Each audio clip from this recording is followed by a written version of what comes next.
Hi, my name is Cengiz Yar. This is a short video from a photo project in Syria. I don't normally do these types of things, so let me know what you think in the comments or send me a message. I'd really appreciate the feedback. And thanks as always for following along. Earlier this summer, myself and a small team drove deep into eastern Syria to the city of Raqqa. We were trying to investigate the human cost of the US-backed war against ISIS. It took us days to reach the city. Roads in northeastern Syria are in terrible condition, and the gas is often of poor quality and sometimes even hard to find.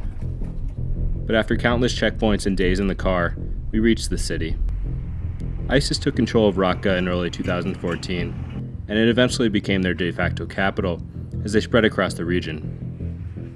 Raqqa's residents lived under ISIS for 3 years before US-backed forces called the Syrian Democratic Front, or SDF, captured the city in October of 2017, just a few months after ISIS was defeated in Mosul across the border in Iraq. To take Raqqa from ISIS and support the SDF ground forces, the US relied heavily on airstrikes and artillery, bombarding the city for months. The battle was difficult for independent groups to monitor due to restrictive access and the city's location, but after the fighting finished, horrific stories of suffering and death as a result of that battle have emerged. We followed Amnesty International's Donatella Rivera as she traveled through Raqqa, speaking with survivors and identifying airstrikes. The US claims that since 2014, it has killed just over 1,300 civilians in Syria and Iraq combined. But independent groups say that figure could be 10 times as high. Amnesty, for example, says the number in Raqqa alone is over 1,600.